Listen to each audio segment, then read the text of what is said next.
Welcome.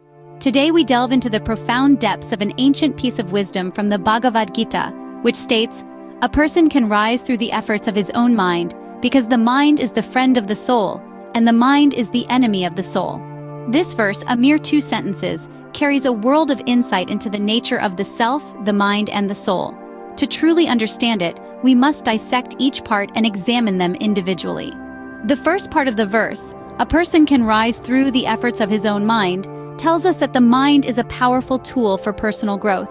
It is through our minds that we perceive the world, form thoughts, and make decisions. Our minds, therefore, have the capacity to lift us up, to help us grow, and to guide us towards higher states of consciousness and spiritual realization. The second part of the verse, "The mind is the friend of the soul," suggests a harmonious relationship between the mind and the soul. When the mind is disciplined, focused, and under control, it can guide the soul towards its ultimate goal, spiritual enlightenment. It becomes a friend, a companion to the soul on its spiritual journey.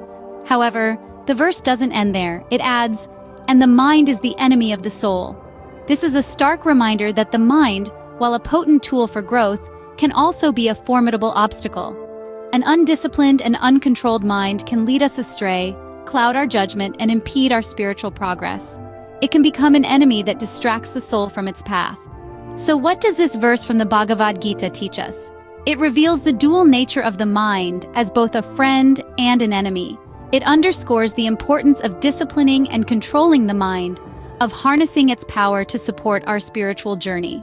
This wisdom reminds us that the journey towards spiritual realization is an inside job. It is through the efforts of our own minds, through self-discipline and self-control, that we can rise and attain spiritual growth. In conclusion, the mind is a powerful tool that can either support or hinder our spiritual progress. It is up to each one of us to harness its power, to discipline it, and to guide it towards becoming a friend of the soul.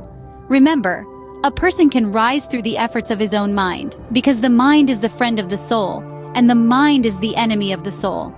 This wisdom from the Bhagavad Gita can serve as a guiding light on our spiritual journey. Thank you for joining us today on this exploration of ancient wisdom. Until next time, may your mind be a friend to your soul.